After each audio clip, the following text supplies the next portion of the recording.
me salió derecho, de manera perpendicular a la acción del móvil.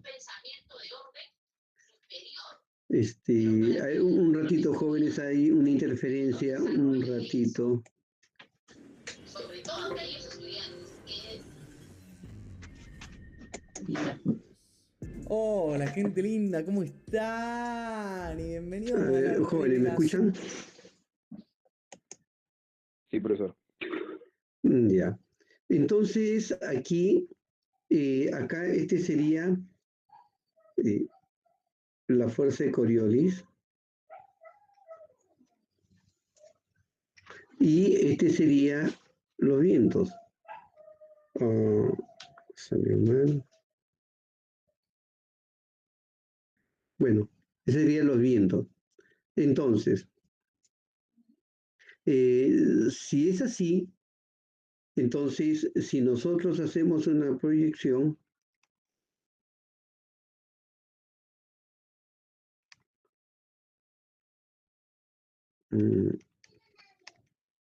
entonces la resultante sería así más o menos. Entonces, el agua, entonces, tendría una desviación de 45 grados.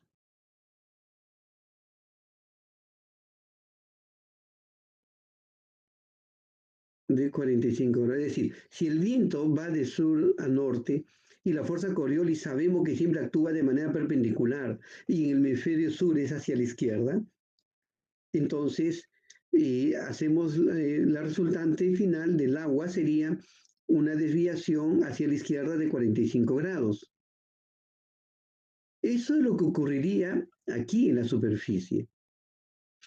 Pero esta masa de agua el efecto del viento no es tan solo sobre la masa de agua, sino sigue hacia más abajo. ¿Se acuerdan que yo les dije, les expliqué que si el viento arrastra la masa de agua, esta la arrastra pero de manera imperfecta, y esta capa es muy superficial, arrastra la subsiguiente capa, pero con menor intensidad por la fuerza de rozamiento, pierde energía, y esta a su vez arrastra la subsiguiente, y esta la subsiguiente, y así. Hasta que se dice que cuando este de aquí es equivalente a la 1/24 veces lo que está en la superficie, se dice entonces que la influencia del viento llega hasta esta acá. Esta es una capa influenciada por el viento y esta es la masa que se desplaza. Pero esta primera subcapa, por el efecto de Coriolis, tiene esta desviación. La siguiente subcapa, imaginémonos que está aquí,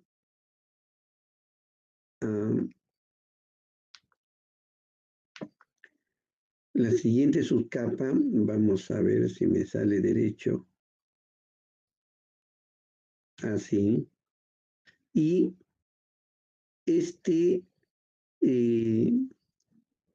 aquí se aplica un principio. ¿Se acuerdan? ¿Se acuerdan que les dije una de las propiedades de la fuerza de Coriolis? Que cuando menor es la velocidad inicial del móvil, mayor será el ángulo de desviación. Entonces, aquí se cumple este detalle que como la fuerza de Coriolis actúa en igual magnitud para toda la masa de agua, toda esta masa de agua involucrada, pero esta fuerza de empuje es menor porque hemos dicho que la siguiente subcapa es menor que la anterior. Entonces acá hay una menor fuerza. Entonces al hacer la sumatoria vectorial, tendría una desviación mayor a 45 grados.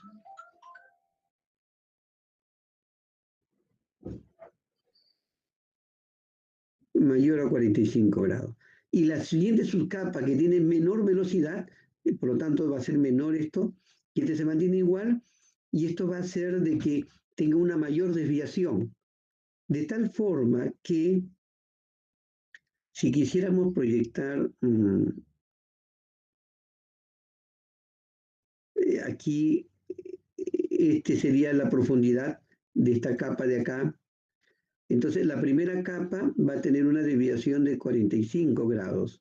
La siguiente va a tener una capa mayor, la siguiente mayor, y así va a ir aumentando con la profundidad. Y la última capa, por lo general, tiene una dirección de 180 grados con respecto a la superior. Entonces tiene una dirección opuesta. A este comportamiento de la masa de agua se le conoce como espiral Ekman. Disculpe que no ha salido tan bien como me hubiera gustado, pero este sería más o menos el espiral Ekman. Ahora bien, este comportamiento hace que las capas inferiores puedan tener dirección opuesta a la corriente que está en la parte superficial. Pero cuando se hace la sumatoria vectorial de cada uno de los componentes, lo que se ha encontrado es que los componentes paralelos al viento se anulan. Se anulan los superiores con los inferiores. Si se anulan ambos componentes, el componente paralelo al viento, queda tan solo la componente perpendicular al viento. Entonces, haciendo la sumatoria, integrando todo esto, resulta que la única componente que queda es la componente perpendicular al viento, es decir, un desplazamiento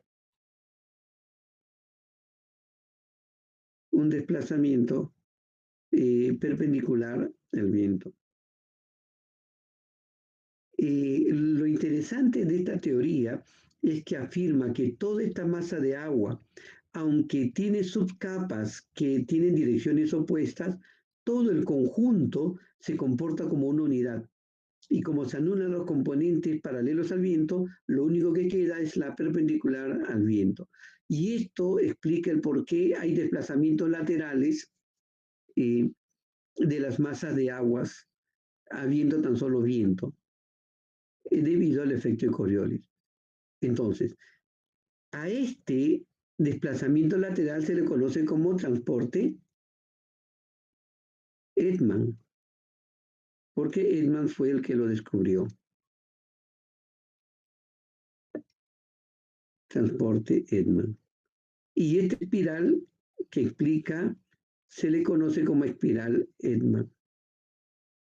Y disculpen esto que salió feo, a este se le conoce como capa Edman. Y la teoría que explica todo esto se le conoce como teoría Edman.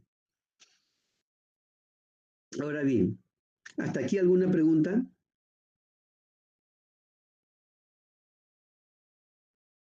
No, entonces asumo que todos han entendido. Bien, regresemos a este volumen de control. Este volumen de control. Si la masa de agua que entra desde el sur sale por el norte, en volumen igual, entonces ahí hay equilibrio. Este desplazamiento lateral originado por el transporte Edman, ¿por quién es abastecido? Porque si sale agua de aquí, ¿de dónde entra agua? No hay ríos importantes en la costa como para que pueda decir que aportan agua al mar y esto explicaría la salida por este lado. Tampoco hay lluvias intensas como para que hagan lo mismo. Lo único que queda es que desde el fondo ascienda las aguas para ocupar el vacío que deja este alejamiento de las masas de agua. El transporte Edman, que es lo que genera alejamiento de las masas de aguas, deja un vacío aquí y esto hace que las aguas asciendan. Algo más o menos como, a ver si me sale bien. Imagínense que esta es la orilla del mar, esta es la plataforma continental. Entonces el transporte Edman, ¿qué es lo que hace? Vamos a... El transporte Edman jala las aguas, las arrastra alejándola de la costa, generando acá un vacío. Este vacío es reemplazado por las aguas que están en el fondo. A este ascenso de las aguas se le conoce como afloramiento costero. Entonces, ¿cómo se origina el afloramiento costero? Se origina por el transporte Edman. El transporte Edman, al alejar las aguas de la costa, genera un vacío y este vacío es reemplazado por las aguas que están en el fondo de la plataforma continental, generando el ascenso hacia la superficie. Y a este proceso de ascenso se le conoce como afloramiento costero. ¿Hasta aquí alguna pregunta? Entonces, el transporte Edman es producto de la acción combinada del viento con la fuerza de Coriolis. Esa acción combinada genera un movimiento en espiral, conocido como espiral Edman, que explica que se origine un transporte Edman. El transporte Edman jala las aguas de la superficie, generando un vacío en la costa, y este vacío es llenado por las aguas que ascienden del fondo de la plataforma continental, llevándola a la superficie. Como aquí, en esta zona, son aguas frías, esto hace que al ascender a la superficie genere aguas frías. Estas aguas que llegan a la superficie, esta de acá, se le conoce como aguas costeras frías. A ver, un ratito, jóvenes, por favor.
Bien, jóvenes. Entonces, eh,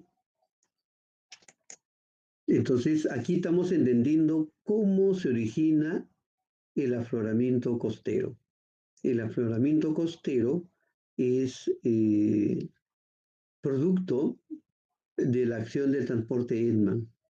El transporte Edman, a su vez, eh, es creado o se produce debido a la interacción o la acción combinada de los vientos alisios con la fuerza de Coriolis.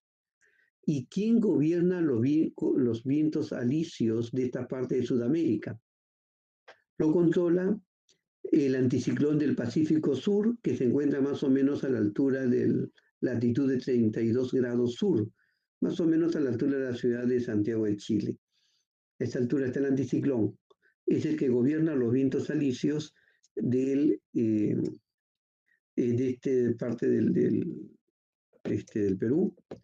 Y los vientos alisios, dependiendo de su intensidad, hará que si los vientos alisios, cuando más intensos sean, más intenso será el transporte Edman. porque sabemos que la fuerza de Coriolis también es directamente proporcional a la intensidad del móvil. Si más rápido se mueve, el transporte de ESMA también será mayor y por lo tanto el transporte de ESMA también será mayor.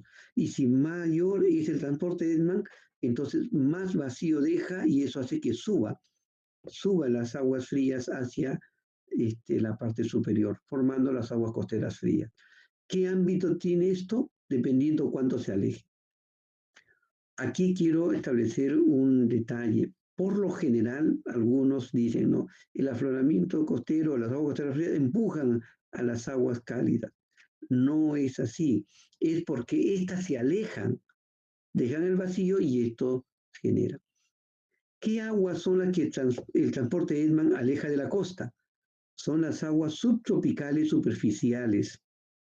Por lo tanto, por lo tanto, por lo general, eh, por lo general, siempre vamos a encontrar una frontera entre las aguas costeras frías y las aguas subtropicales superficiales. Esta frontera o este frente de agua es clave para la dinámica, para más o menos evidenciar cómo se comporta la dinámica de la masa de agua en el Perú. Porque si este frente se acerca a la costa, esto va a hacer que las aguas subtropicales superficiales también se acerquen a la costa. Y al acercarse a la costa, pone accesible especies como el jurel, la caballa, el bonito, entre otros. Pero si este transporte es muy intenso y lo jala de la costa, entonces va a dejar espacio para que las aguas costeras frías dominen toda esta zona. Y en las aguas costeras frías predomina la anchoveta, cabinza, lorna, ¿qué más? Ayanque, entre otras especies, que son típicas de las aguas frías. Entonces, cuando este se reduce, se acerca a la costa, entonces hay poco espacio para que estas especies vivan y por lo tanto no crece mucho la población, pero permite que las especies de las aguas subtropicales superficiales se acerquen. Lo contrario, si se alejan estas, entonces aquí dominan más las aguas costeras frías y se genera un ambiente propicio para el crecimiento de las especies que viven aquí. Por eso que para nosotros es clave entender esto y es clave saber cómo se comporta. Y como ya hemos dicho, este frente que podría estar, por ejemplo, si un frente fuera así, acá estarían las aguas costeras frías y acá estarían las aguas subtropicales superficiales. Acá las aguas costeras frías, no me salió bien. Las aguas costeras frías. Entonces, como le digo, es clave, porque cada especie, cada recurso pesquero está asociado a las diferentes masas de aguas. Entonces, y sabemos que aguas subtropicales superficiales serán alejadas por el transporte Edman dependiendo de la intensidad de los vientos. Cuando más vientos alisios, más intensos son los vientos alisios, más se aleja y más agua costera habría aquí. Si es más débil los vientos alisios, el transporte de Edman también será débil, por lo tanto no aleja las aguas costeras, las aguas subtropicales superficiales, dejando poco espacio para las aguas costeras frías y por lo tanto para las especies que viven en este tipo de masas de agua. Hasta aquí, ¿alguna pregunta antes de continuar?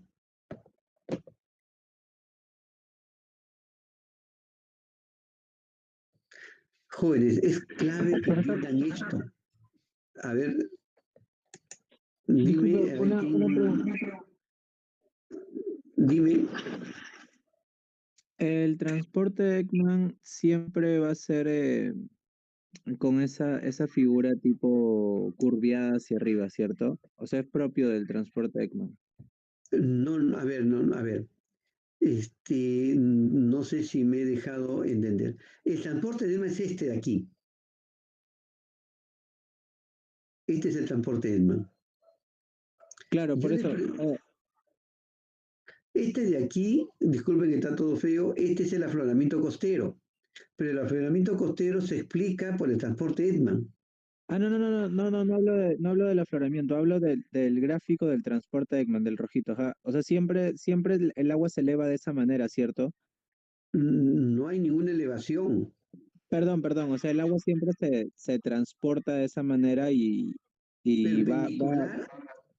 Mira, el transporte Edman se traslada de manera perpendicular a la costa, sabiendo que los vientos se desplazan paralelo a la costa. Entonces, este es perpendicular a la costa. Las aguas son alejamientos de las aguas de la costa. Ahora bien, para poder explicar esto del alejamiento, es que se utilizó la espiral Ekman. Esta es una explicación teórica.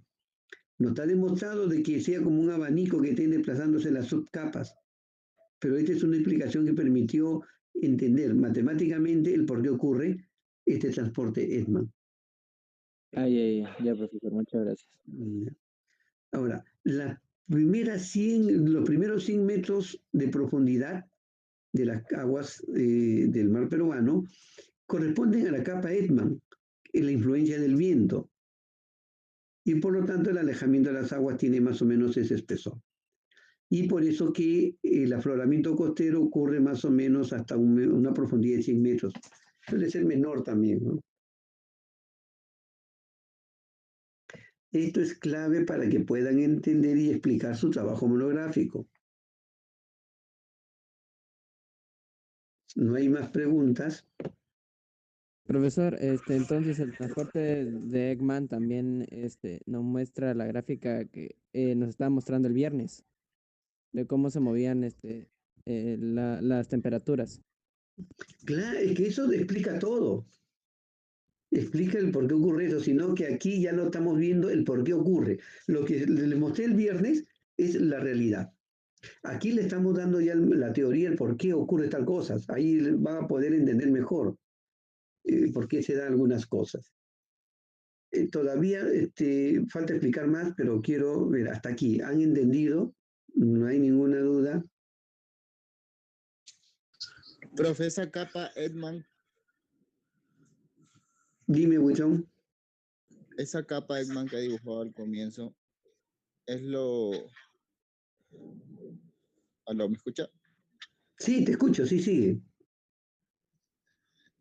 Esa capa Edman, ¿cómo se produce? Sí entendí el efecto del transporte, o el que se hace debido al tema del el efecto Coriolis y los vientos. Pero esa es la capa. No te entiendo tu pregunta. No, en la capa. O sea, ha dibujado en la parte superior izquierda. Ya, voy a borrar ese para poder hacerlo mejor, porque está todo feo. Sí, sí, por Ya, a ver, vamos a ver cómo se borra.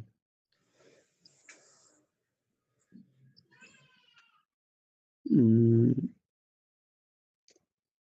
espere. No quiero borrar este de aquí.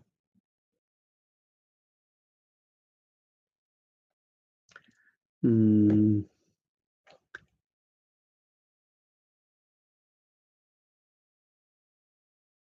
no me da muchas opciones aquí.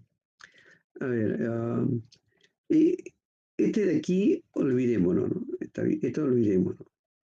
Voy a ponerlo para aquí. Mire, les había dicho que no, a ver, les había dicho que más o menos, si eh, el viento arrastra la primera capa superficial del mar, imagínense que esta es la superficie del mar, ¿está bien? Esta es la superficie y esta es la primera capa que arrastra. Por rozamiento, va a jalar a la anterior, pero con una pérdida de energía. Y por lo tanto, el arrastre va a ser menor. Lo mismo ocurre, con la siguiente. Espérese. la siguiente también va a ser menor y la subsiguiente va a ser menor, hasta llegar un momento en que es tan pequeño que ya no se puede decir que tiene efecto el viento. Y se dice que cuando llega a 1 sobre 24, no se ve bien, bueno, 1 sobre 24, se dice que hasta ahí llegó. Por lo general es unos 100 metros. A todo esto se le conoce como capa Edman. Y por lo general es de unos 100 metros.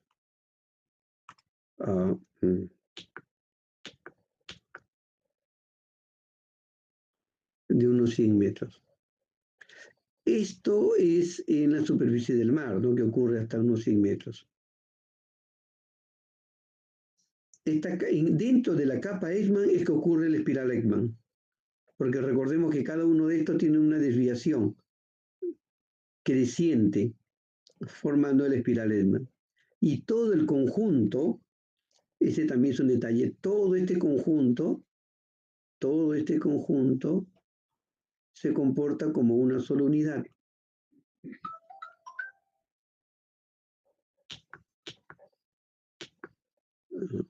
Quiere decir,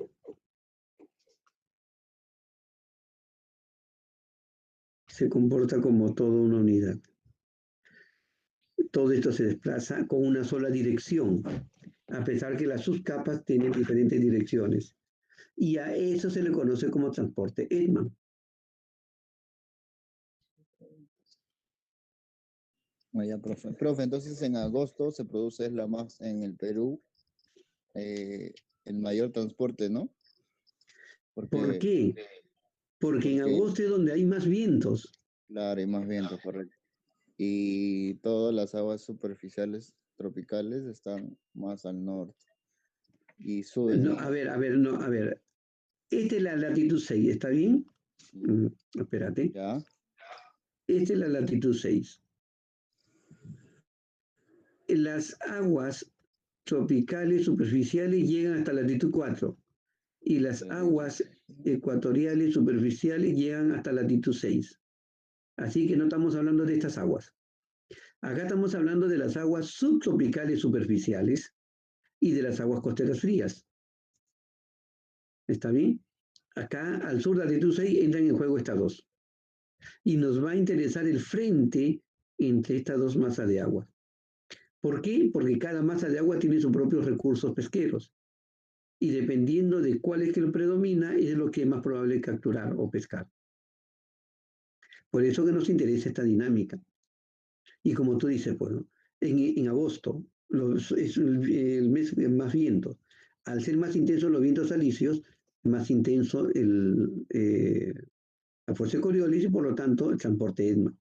Al ser más intenso el transporte ESMA jala a las aguas subtropicales superficiales, las jala alejándolas de la costa, generando un vacío y haciendo que aquí estas aguas asciendan a la superficie. ¿Está bien?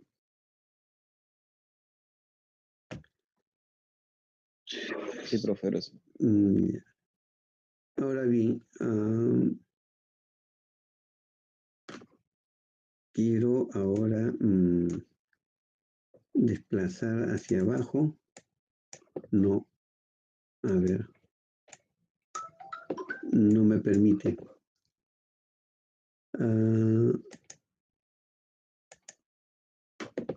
No. Bien, voy a borrar esto. Si se ha entendido, entonces lo voy a borrar todo.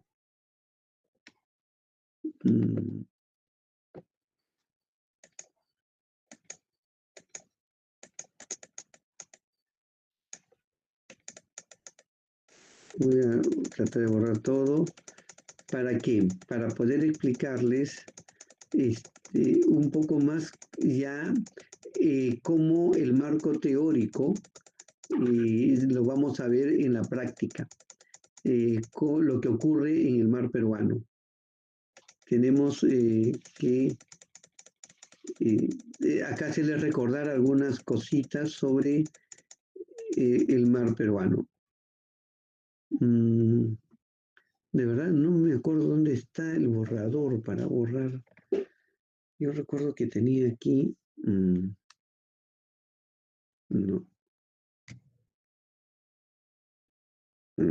A ver si.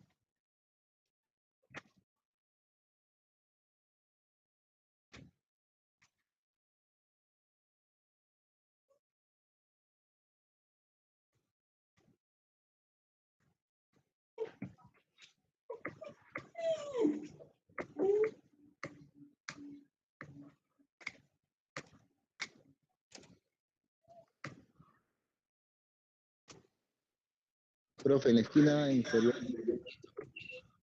ahí puede ser también. En el inferior, bien. Con esto es suficiente.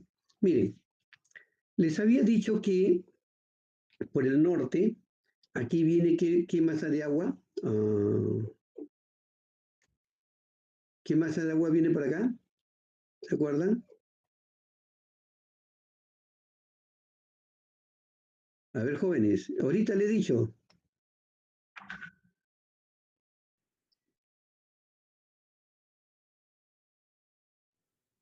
Villacrés,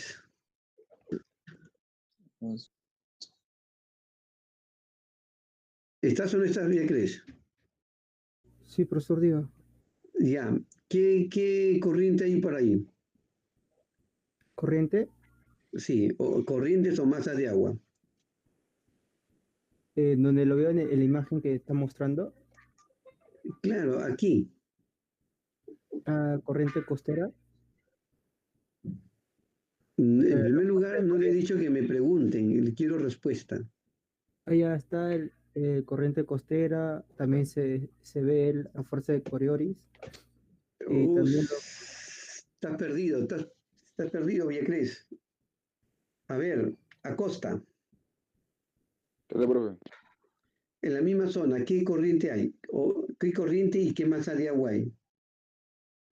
La corriente ecuatorial. Mm, Aparicio, La corriente de Humboldt. la corriente de Humboldt, jóvenes. Le he dicho que las corrientes no tienen nombre de personas, son de países o de zonas. Por eso que es corriente peruana, ya dejó de existir corriente de Humboldt. Aponte, aponte. Sí, profe. ¿Qué corriente está en la parte superior donde he puesto la flechita? Bueno, no quiero decirlo erróneo, no me acuerdo. Bueno, jóvenes, así es. Profesor, la Subtropical corriente ecuatorial. ecuatoriana. Corriente del Niño, profe. Profesor, disculpe, tropicales superficiales. Y subtropicales. A ver, el que se ha acercado es Soto recién, porque ya iba a sentirme tranquilo, o sea, los que salían jalados. Porque no es posible que no puedan responder eso. Es la corriente tropical superficial. Transporta aguas tropicales superficiales. Así que la respuesta tropical superficial no es. O es corriente tropical superficial o es aguas tropicales superficiales. Esa es la forma correcta y es la que es válida. Bien.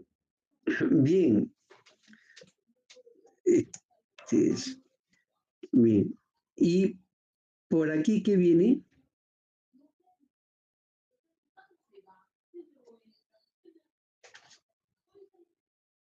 ¿Qué corriente viene por aquí?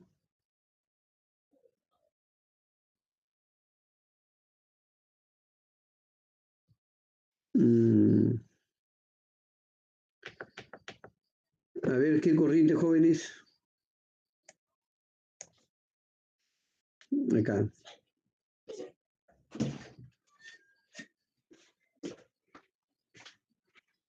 Ecuatorial. Pero no quiero que me pregunten, quiero respuestas.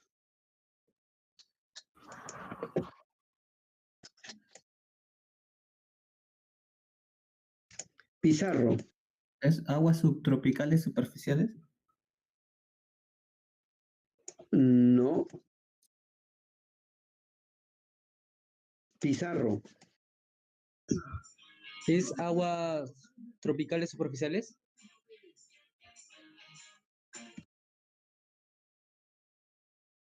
A ver, jóvenes, parece que estoy arando en el desierto.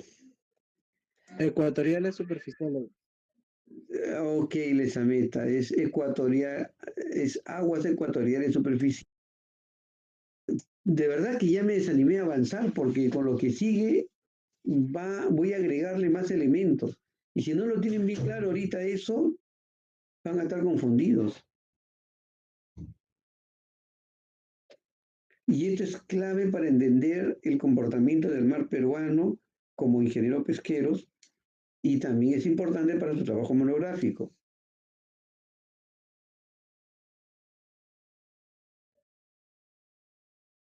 A ver, Mancisidor.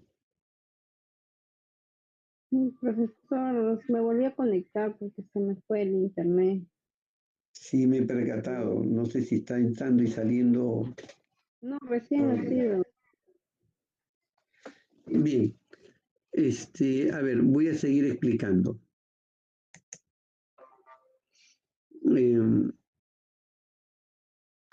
A ver, ¿cómo? A ver, un ratito.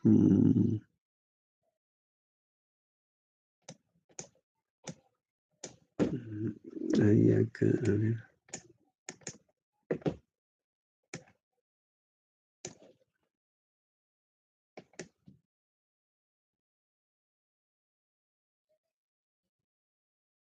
Un poquito más.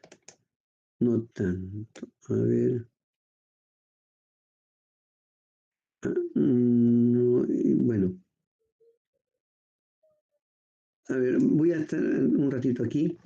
Miren, si este es el Perú y acá se desplazan las aguas, entonces nosotros dijimos que estas aguas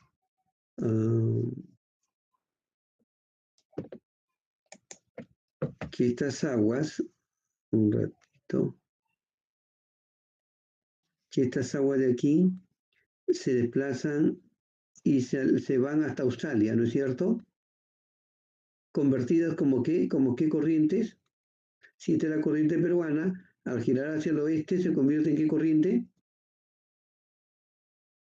La corriente subecuatorial. En la corriente subecuatorial. Ahora bien, por debajo de esta corriente, eh, por debajo de esta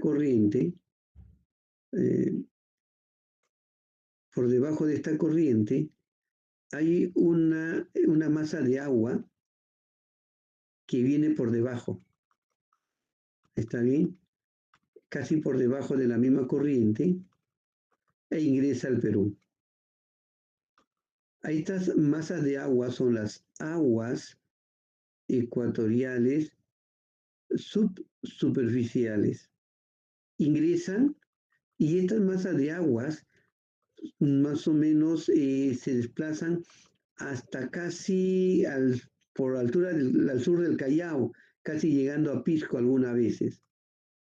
Estas masas de aguas son las que alimentan el afloramiento costero en la parte norte y centro del Perú.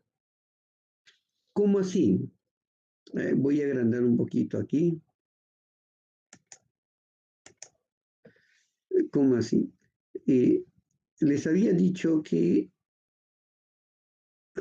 ya está bien. Les había dicho que si, imaginémonos,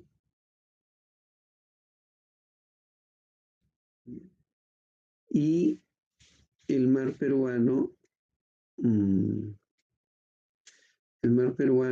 aquí está en la superficie, ¿no es cierto? Ya. Entonces, las aguas subtropicales superficiales, imaginemos un corte por acá. hagamos un corte perpendicular a la costa y este corte es lo que estemos viendo aquí. Estemos viendo aquí el zócalo continental y cómo se hunde. Esto lo estamos viendo aquí, ¿está bien? Entonces, ¿qué aguas estarían por este lado? Las aguas subtropicales superficiales, más o menos hasta los 50 y puede llegar a 100 metros de profundidad. No, más o menos algo así. Si no hubiera transporte Edman, esto llegaría hasta la misma costa, hasta el mismo continente. Y debajo de las aguas subtropicales superficiales, ¿qué aguas están entrando? Las ecuatoriales subtropicales. Muy bien, acá estarían las aguas ecuatoriales superficiales.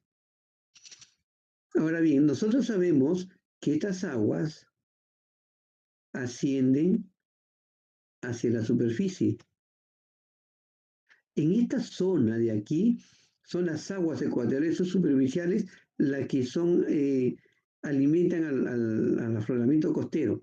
Como estas aguas subtropicales superficiales son alejadas debido al transporte Edman, son alejadas aquí el transporte Edman aleja las aguas subtropicales superficiales, dejando un vacío aquí, un vacío. Este vacío es reemplazado por estas aguas que están en el fondo, que son las aguas ecuatoriales subsuperficiales. Ascienden hasta la superficie, haciendo que predominen aguas frías. Entonces aquí comienza a predominar la fría. Cuando estas aguas subtropicales superficiales llegan a la superficie, se convierten en aguas costeras frías. Voy a ponerlo aquí mejor. Aguas costeras frías. Esas aguas costeras se presentan aquí. Entonces, si vemos características de las aguas subtropicales ecuatoriales subsuperficiales en la superficie, no es que sean las mismas aguas, sino cuando llegan se convierten en aguas costeras frías. Por supuesto que en el ascenso, estas aguas pobres en nutrientes, al ascender a la superficie, van removiendo el fondo y llegan a la superficie ricas en nutrientes. Estas son pobres en nutrientes, pero estas aguas costeras frías son ricas en nutrientes. Y es el que favorece la producción de microalgas y por lo tanto la productividad primaria, ¿no? Y haciendo rico nuestro mar. Esto es lo que ocurre y más o menos son cortas esta altura. Por el Callao también más o menos ocurre algo lo mismo. Tenemos las aguas subtropicales superficiales, por debajo las aguas ecuatoriales subsuperficiales, y estas alimentan, por eso que dicen que estas aguas alimentan al afloramiento costero, porque de estas aguas son las que permite que asciendan, que son pobres en nutrientes, pero que al arrastrar el fondo en su ascenso se enriquecen, constituyéndose en las superficies en aguas costeras frías, caracterizados por tener temperaturas bajas, similar a estas, salinidades también similares, bajo contenido de oxígeno, por lo general por debajo de 4 mililitros de oxígeno por litro de agua, y altas concentraciones de nutrientes como fosfatos, nitratos y silicatos. Hasta aquí, ¿han entendido? Sí, profe. Bien. Entonces, ¿entienden por qué es clave saber este frente de agua entre estas dos masas de aguas? Es clave. Ahora bien, la razón principal por qué nuestras aguas son realmente frías es a esto, que estas aguas del fondo llevan a la superficie. Esto es lo que lo hace realmente fría. Aunque las aguas subtropicales superficiales son relativamente frías comparados con el entorno cercano, que recuerden que aquí suele estar en 20, 21, 22 grados o hasta 23, mientras que por aquí está 26 y 27 grados, que son las temperaturas que debería ser. Aquí también debería estar estos valores de 26, 27 grados, pero al venir agua desde Chile, estas aguas subtropicales superficiales lo enfrían. ¿A cuánto? A 20, 21, 22 grados.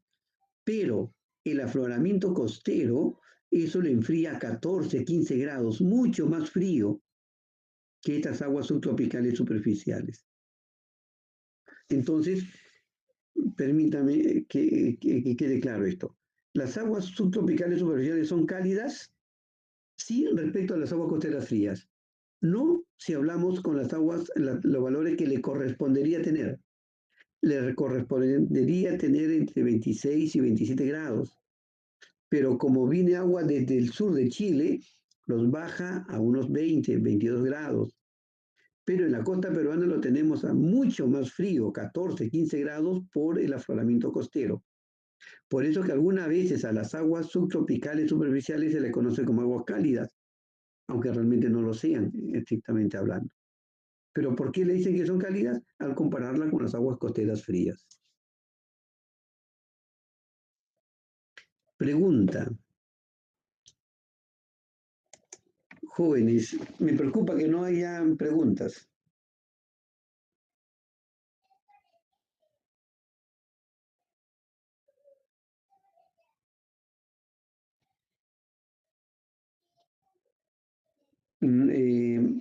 Entonces, aquí, ¿qué vemos? La dinámica de la masa de agua es determinado, al final de cuentas, por los vientos alisios.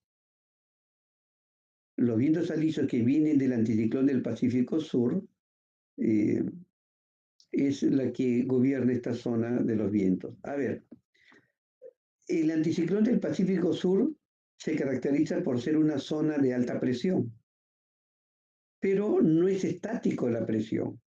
A veces aumenta, a veces disminuye. Cuando aumenta la presión en el anticiclón del Pacífico Sur, aumenta la intensidad de los vientos alisios.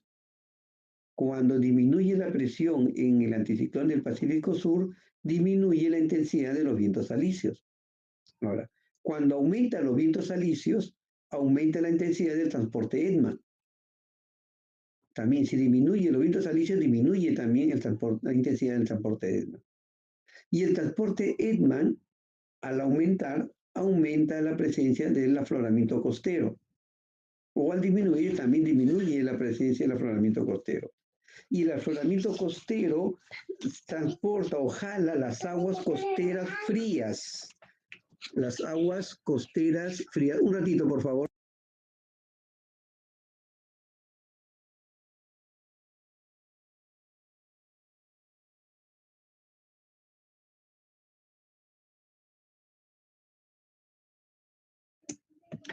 Ya. ¿Se entendió la lógica, jóvenes? Y si aumenta el espacio de las aguas costeras frías, aumenta el espacio para que se desarrolle la anchoveta. Y la anchoveta es el principal recurso pesquero del Perú. Cuando más amplio es, crece más ancho. Cuando se reduce, tiene poco espacio para que se desarrolle. Y hay poco.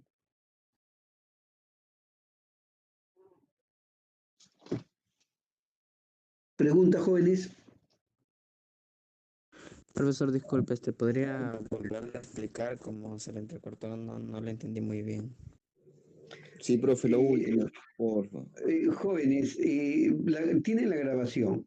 Lo que yo quiero es que entiendan, no voy a repetir de nuevo.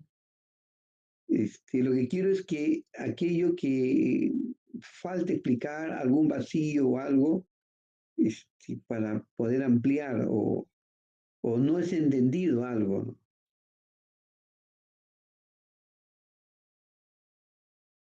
Ya, profe, voy a ver la grabación nomás, lo último. Ya, a ver, Huitrón, ¿qué punto es la que no has entendido? ¿Qué punto? No, lo de la presión nada más, profe, esa parte.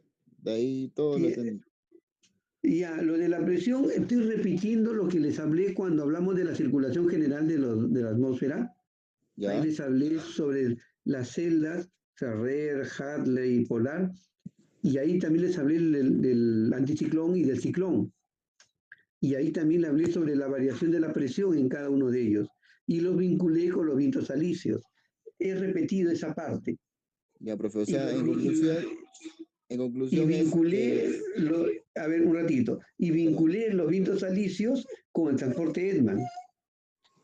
Y lo ya, que quería es la relación, cómo la variación de la presión del anticiclón del Pacífico Sur determina la amplitud o no de las aguas costeras frías en el Perú.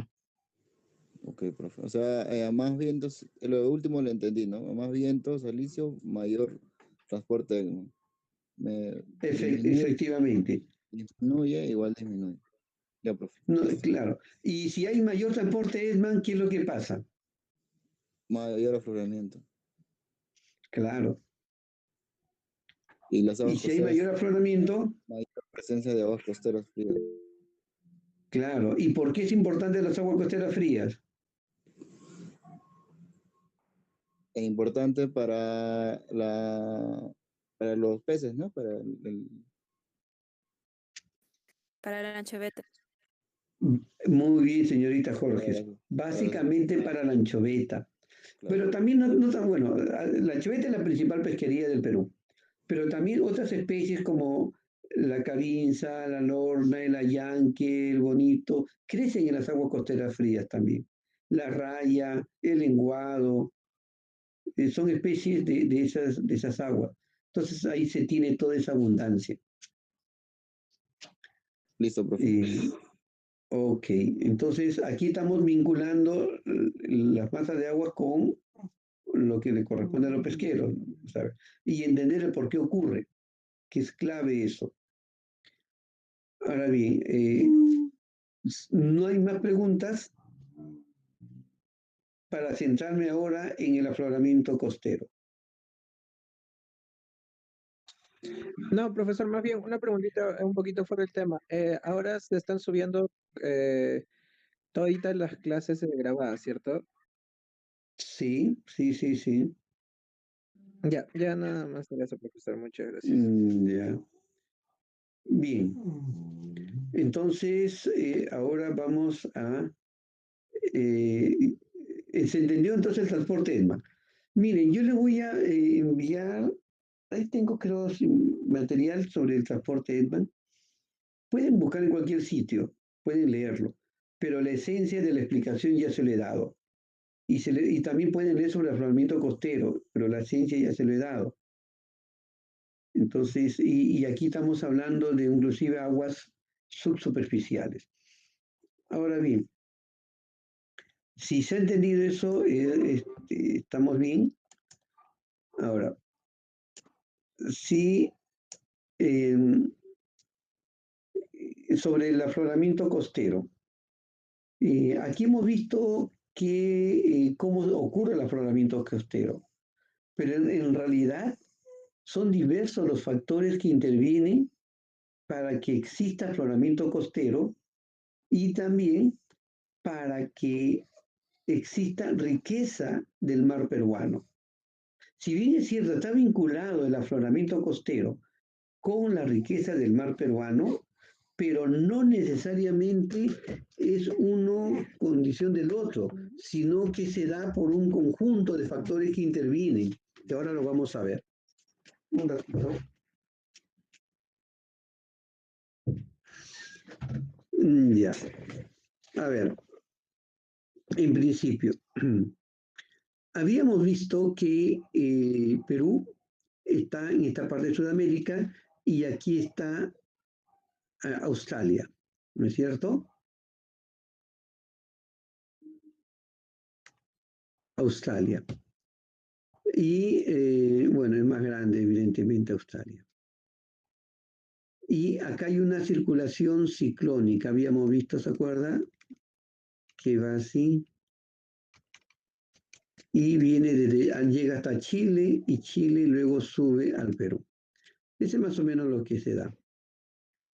Miren, como estamos en el hemisferio sur, si el viento viene de sur a norte, entonces la acción de la fuerza de Coriolis, como es hacia la izquierda, se va hacia acá, generando el transporte ESMA y por lo tanto un ascenso a la masa de agua. ¿Cómo ocurriría? Acá la corriente en Australia es de norte a sur y el transporte, la fuerza de Coriolis es hacia dónde? ¿Hacia la derecha o hacia la izquierda? Izquierda, profesor. Siempre va a ser a la izquierda porque está en el hemisferio sur. Por lo tanto, aquí también va a haber un efecto combinado del viento con la fuerza de Coriolis, pero no para que se aleje de las aguas de la costa, sino al contrario, las acerque. Y por lo tanto, aquí se genera un hundimiento. Acá se genera un hundimiento. En vez de un ascenso, genera un hundimiento, conocido como el downwelling en inglés. En inglés el afloramiento costero es upwelling y aquí es un downwelling, hundimiento. Entonces, un ratito, jóvenes.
Ya. A ver, entonces, el hecho que el Perú esté en el lado oriental de la cuenca oceánica, está en el lado oriental de la cuenca oceánica, hace que exista el afloramiento. Si estuviéramos en el lado, en Australia, pues hubiera hundimiento y no habría riqueza, no hay nada. Por eso que esta zona es pobre en pesquería. A diferencia que aquí, que es también rico en recursos pesqueros debido a eso. Ese es un factor para que haya afloramiento y haya riqueza del mar peruano. Otro factor es que tenemos una costa llana. Si tuviéramos muchas bahías, entonces este comportamiento no facilitaría el ascenso, o si habría, sería con menor intensidad. Entonces, otro factor que haya afloramiento costero es que tenemos una costa llana y también una costa casi de norte a sur, porque si tuviéramos una costa, ¿sí? Se refiere al zócalo continental, ¿cierto, profesor? Estoy hablando de la costa. Todavía no estoy hablando del zócalo. Estoy hablando de la costa. Si tuviéramos una costa, por ejemplo, así, entonces el desplazamiento sería de oeste a este y no habría elevación de aguas, sino tan solo desplazamiento. Entonces, el hecho de que sea así, casi de norte a sur, entonces también favorece que haya afloramiento costero. Otro factor, disculpen, otro factor, si esta es la superficie, es el zócalo continental.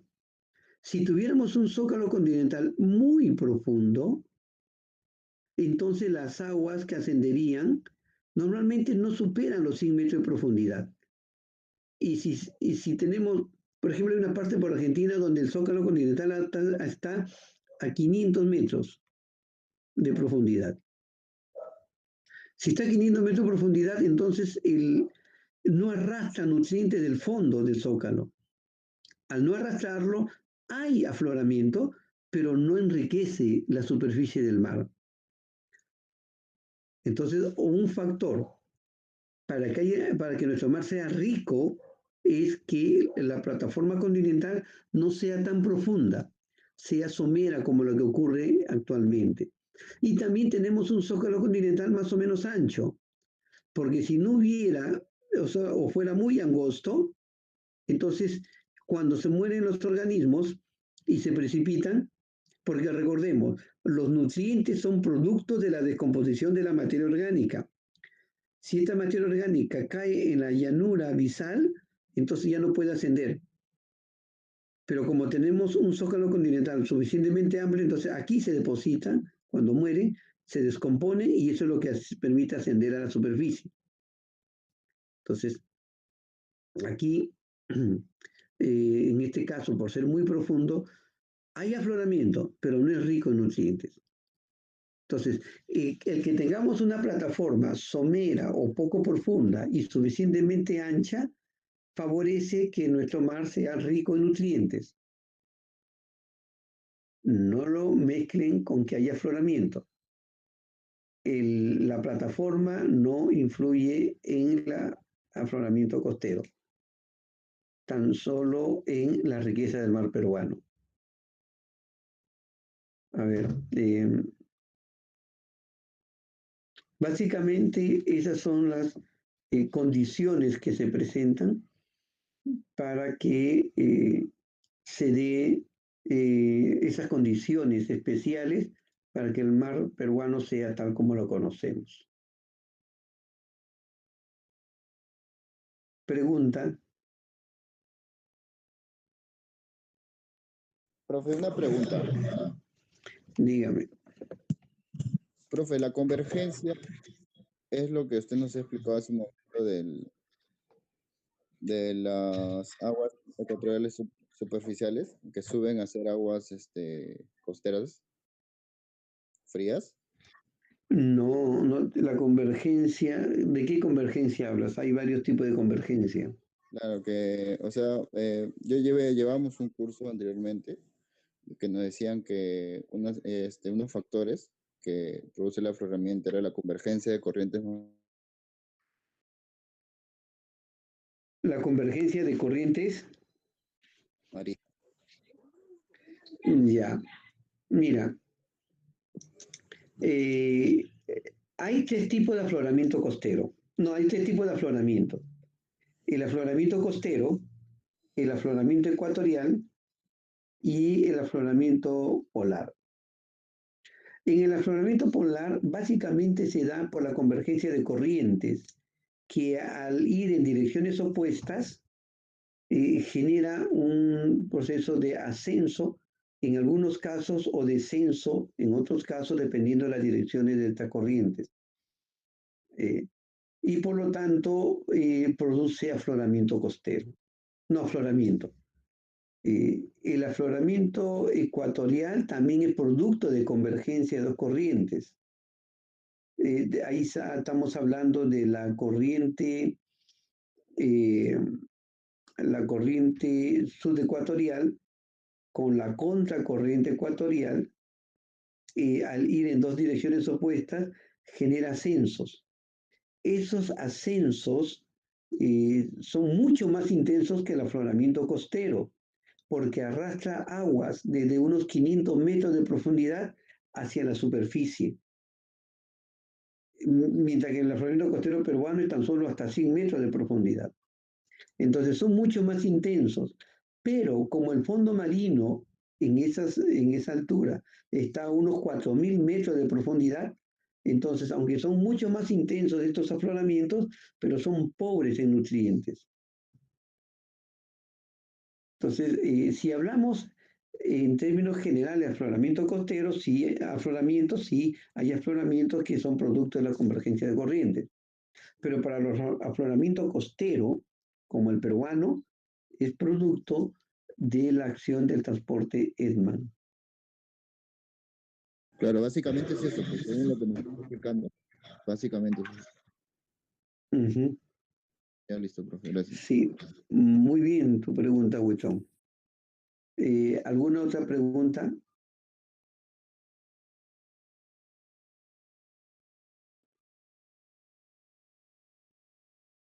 A ver, yo sé que la información que le he dado es densa y tienen que repasarlo para que lo asimilen bien. Por eso me gustaría ver si es que quieren que les dé alguna explicación, algún detalle más, eh, porque si sigo avanzando y no lo tienen bien claro, porque de aquí fácilmente se introduce lo que es el flujo geostrófico. Pero el flujo geostrófico está en una teoría también. Profesor, disculpe, ¿tienes alguna información de estos procesos como PDFs o algo así que nos pueda pasar o brindar? Sobre transporte Edman, Sí, sobre lo que está explicando ahora sobre el transporte de Eggman y estos fenómenos. miren, a ver, sobre transporte Edman hay poca información, pero hay. Le puedo enviar. Sobre esta dinámica de las masas de agua, tendrían que combinar la información del libro de Sute Guillén de la oceanografía costera y el libro de Mujica de oceanografía que se encuentra en la colección de Historia Marítima del Perú, tomo 1, volumen 1. Ahí condensando van a encontrar esta información. Yo se le he dado condensado, ¿no? Después de estudiar bastante, en un marco así teórico. He buscado si es que hay publicación así, de esa manera, no la he visto. Pero básicamente en IMARPE sí he visto que hay. Voy a tratar de conseguir enviárselo, pero la esencia espero que me hayan entendido.